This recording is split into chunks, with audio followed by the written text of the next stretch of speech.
नमस्कार दर्शकों, मैं राहुल पोरवाल। आप सभी का स्वागत है मंदसौर की आवाज़ न्यूज़। संजीत ब्लॉक अध्यक्ष के साथ पुतला दहन के समय बीजेपी और कार्यकर्ताओं के बीच झड़प को लेकर प्रदेश कांग्रेस अध्यक्ष जीतू पटवारी मंदसौर पहुंचे। अब समाचार विस्तार से। पुतला दहन के समय बीजेपी और कांग्रेस कार्यकर्ताओं में झूमाझटकी हुई थी, जिसको लेकर ईश्वर धाकड़ को चोट भी आई। उसी को लेकर आज प्रदेश कांग्रेस अध्यक्ष जीतू पटवारी ने मंदसौर पहुंचकर एसपी ऑफिस का घेराव किया। सबसे पहले जिला अस्पताल में घायल संजीत ब्लॉक अध्यक्ष ईश्वर धाकड़ से मुलाकात की। उसके बाद गांधी चौराहे पर सभा को संबोधित किया। सभा के बाद कार्यकर्ताओं के साथ एसपी कार्यालय पहुंचकर पुलिस अधिकारी से मुलाकात की। इस दौरान पटवारी के साथ जिला कांग्रेस विधायक व लोकसभा के प्रत्याशी दिलीप सिंह गुज्जर भी साथ रहे। कांग्रेस कार्यकर्ता कांग्रेस कार्यालय से वाहन रैली निकालकर एसपी ऑफिस पहुंचे। वहां उन्होंने एसपी ऑफिस का घेराव किया। उसके बाद जगदीश देवड़ा का पुतला दहन किया। पुलिस और कांग्रेस कार्यकर्ताओं में झूमाझटकी भी हुई। आइए जानते हैं प्रदेश कांग्रेस अध्यक्ष जीतू पटवारी ने क्या कुछ कहा। मंदसौर से राहुल पोरवाल की न्यूज़ रिपोर्ट। से आप सबसे आग्रह करना चाहता हूं कि जहां कार्यकर्ताओं का पसीना गिरेगा वहां कांग्रेस के नेता परिवार के मंदसौर और नीमच के कार्यकर्ताओं में के बीच में अनायास आकर मुझे बड़ी एक तरह से प्रसन्नता है। पर उससे बड़ी प्रसन्नता इस बात की है कि जो मंच पर विराजित हमारे तमाम नेतागण हैं, सब एक कि ये संघर्ष का समय है।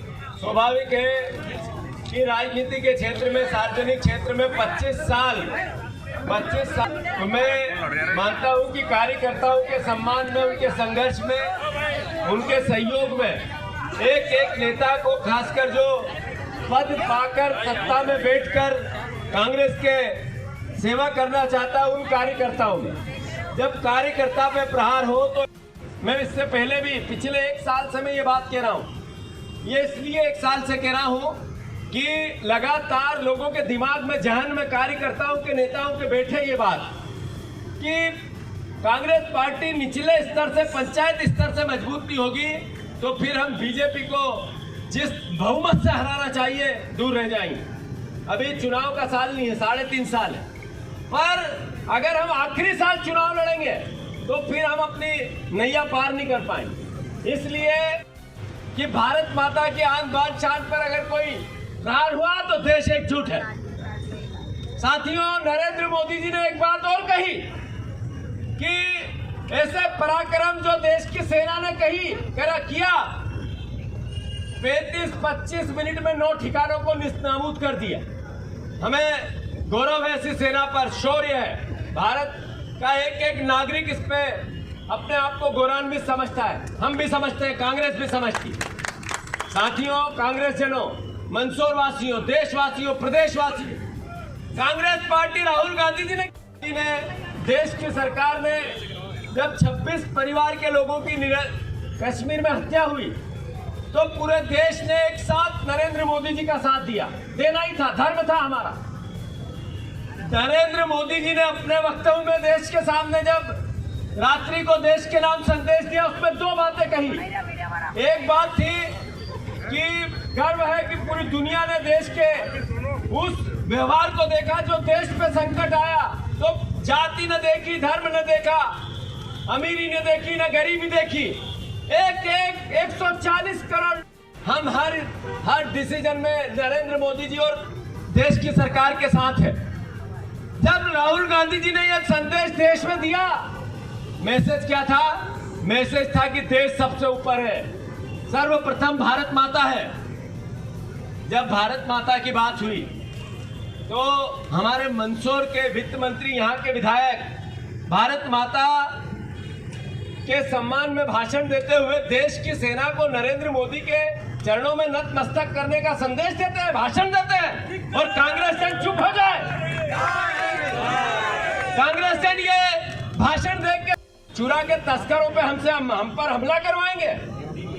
मैं अनुरोध करना चाहता हूं देवड़ा जी आपसे कि आपका पुतला नहीं जला रहे थे कांग्रेस जन, ये तो दो कांग्रेस के लड़ लिए, तो जनता ने आपका पुतला जला दिया था। सही है कि गलत? मैं अनुरोध करना चाहता हूं बहुत विनम्रता से, कांग्रेस के परिवारजनों से संदेश पूरे प्रदेश में एक प्रार्थना है मेरी जो जाएगी मंदसौर से, कि हम देश हमारे लिए के सेवा करने की का एक तरह से मैंडेट दिया है, हमारा दायित्व हम निभाएंगे। कांग्रेस पार्टी ने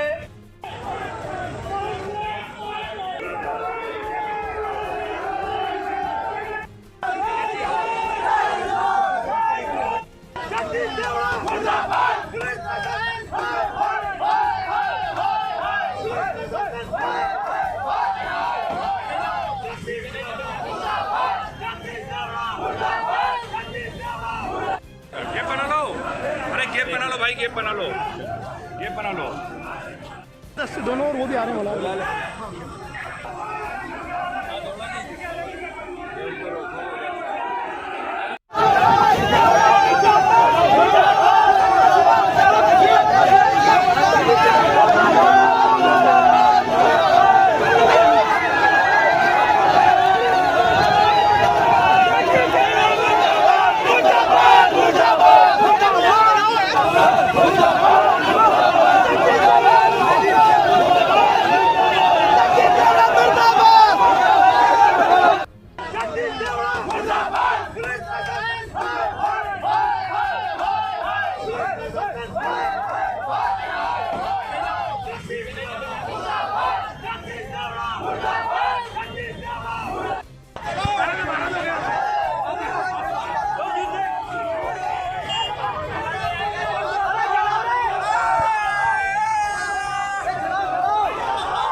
जी ने अपने भाषण में सेना का अपमान किया, सुप्रीम कोर्ट ने उनके लिए टिप्पणी की और उन्होंने कहा कि विजय शाह का एक तरह से इनको गिरफ्तार करना चाहिए, सजा मिलनी चाहिए, सरकार के कानों में जू नहीं रहेंगी। इसके खिलाफ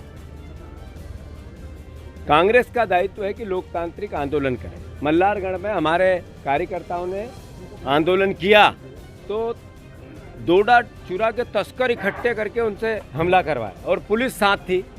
ये एक तरह से अराजकता है, इसका हम विरोध करते हैं। दूसरी बात, जिस भारतीय जनता पार्टी ने, नरेंद्र मोदी जी ने देश से आह्वान किया, देश के एक एक नागरिक का दायित्व भी था, धर्म भी था, हम देश के साथ खड़े हुए, होना भी था, हमें गर्व है इस बात को लेकर। पर मोदी जी ने इन दोनों मंत्रियों को क्यों नहीं देखा जिन्होंने देश की सेना का अपमान किया? ये सवाल है या नहीं? फिर उनके विदेश मंत्री ने ये कहा कि हमने पहले, जयशंकर प्रसाद जी ने कहा कि हमने पहले बता दिया पाकिस्तान को कि हम कहाँ हमला करेंगे। ये देशद्रोह की श्रेणी में आता है नहीं आता?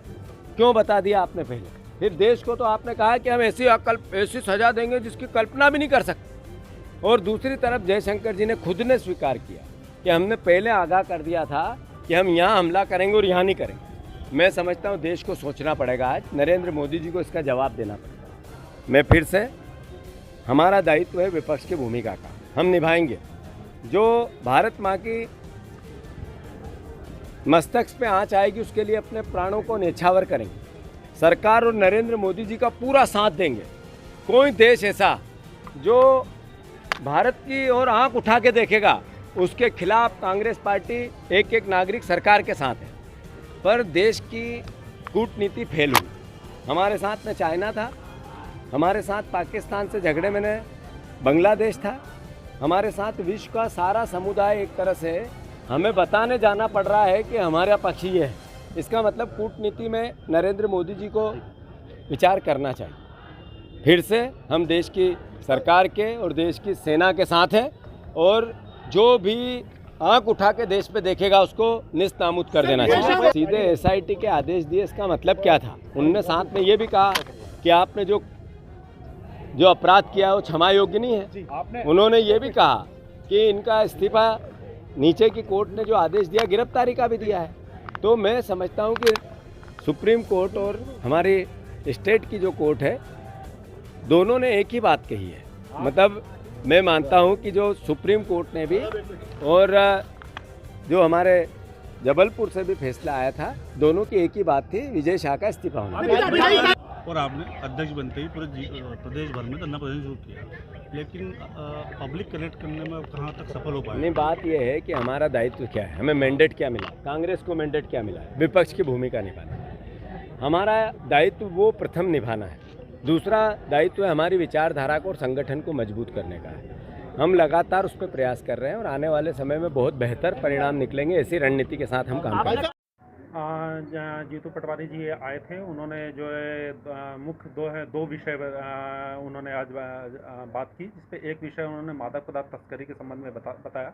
इसके संबंध में मैं आप सभी मीडिया बंधुओं के माध्यम से ये पूर्व में बताया जा चुका है, पुनः आज बताना चाहता हूँ कि मंदसौर पुलिस द्वारा पिछले केवल 8 महीने में टोटल जो है 104 प्रकरण में करीब 300 आरोपी 295 आरोपी मंदसौर पुलिस के द्वारा बनाए गए हैं। पूरे मादक पदार्थ के तस्करी के खिलाफ एक बड़े सिंडिकेट को भी ध्वस्त किया गया है। बिहार, पंजाब, राजस्थान सभी जगह जो है तस्करों को, उनको नेटवर्क को ध्वस्त किया गया है। इसमें अभी तक जो है 202 आरोपी उनको ऑलरेडी अरेस्ट किया गया और अभी इसमें मैक्सिमम आरोपी अभी भी पिछले 4 से 5 महीने 6 महीने से जेल में है। तो पहला ये प्रकरण मैं इसके साथ ही उनके वित्तीय अनुसंधान भी किया जा रहा है। साथ आपको ये भी बताना चाहूँगा कि टोटल पिछले 1 साल के दौरान हमने 29 केसेस जो है वित्तीय अनुसंधान के लिए, जो वित्तीय अनुसंधान में जो मादक पदार्थ की तस्करी से जो भी संपत्ति अर्जित की जाती है उसके खिलाफ कार्रवाई के लिए मुंबई सफेमा कोर्ट में 125 करोड़ की प्रॉपर्टी को भेजा गया है। और जिसमें मैं आपको हर्ष का विषय यह है कि इसमें 75 करोड़ के करीब की कन्फर्म जो हो गई सफेमा कोर्ट के द्वारा, उन्होंने मंदसौर पुलिस के स्टैंड को सही मानते हुए करीब 75 करोड़ की तस्करों की राशि को ऑलरेडी फ्रीज कर दिया है। बाकी प्रकरण भी अभी विचारणीय है। दूसरा विषय उनका ये था कि जो प्रकरण हुआ है मारपीट का बूढ़ा में, उसके संबंध में उनको बताया गया है कि इसमें जो देहाती नालसी के आधार पर जो फरियादी है उसके आधार पर अपराध पंजीबद्ध किया गया था। उसमें अब वीडियो फुटेज पुलिस के द्वारा जब्त कर लिया गया। वीडियो फुटेज में जो भी आरोपी जो इस घटना में शामिल है उनके खिलाफ जो है जो संबंधित धारा के तहत ऑलरेडी अपराध पंजीबद्ध कर लिया है। उस धारा के तहत उन पर जो वैधानिक कार्रवाई है वो उनके खिलाफ जरूर सुनिश्चित की जाएगी। आपने उनसे साक्ष्य मांगे तो उनके पास वर्तमान में तो साक्ष्य थे नहीं। मैं पुनः ये बताना चाहूँगा कि मादक पदार्थ की तस्करी के आंकड़े मैंने आप सब मीडिया बंधुओं के सामने रख दिया है। अगर मैंने उनसे भी यही बात बोला कि अगर किसी भी अधिकारी के खिलाफ वो कार्रवाई अपेक्षित है तो उनको जो है उस संबंध में अगर वो कोई भी साक्ष्य प्रस्तुत करते हैं तो उसके खिलाफ जो भी कोई शिकायत आवेदन या कोई भी साक्ष्य होगा तो उसके आधार पर जो जांच की जाएगी, जांच उपरांत जो वैधानिक कार्रवाई है वो की जाएगी। साथ में जो मादक पदार्थ की तस्करी के सवाल में जो ऑलरेडी मैं बताया जा चुका हूँ उसमें, और ये पूरे जिले का आंकड़ा है, तो इसमें सभी जो जिले के चाहे किसी भी कोने के अपराधी हो उन सभी के खिलाफ कार्रवाई की गई। इसमें किसी तरह का जो है किसी को संरक्षण जो है बिल्कुल जो संरक्षण किसी को नहीं दिया जा रहा है। सर एक सवाल और है, जो गाड़ियों के आगे कांग्रेसी कार्यकर्ता ले गए तो क्या इस पर भी कोई कार्रवाई बनती है? नहीं, पुतला दहन का जो कार्रवाई है उसमें पुतला उनसे छीन लिया गया है और उसको जो फायर ब्रिगेड के तहत जो है उसको बुझा दिया गया है। तो इसमें जो भी वैधानिक कार्रवाई आगे हो गई वो उसको जो विचार उपरांत उस पर कार्रवाई की जाए।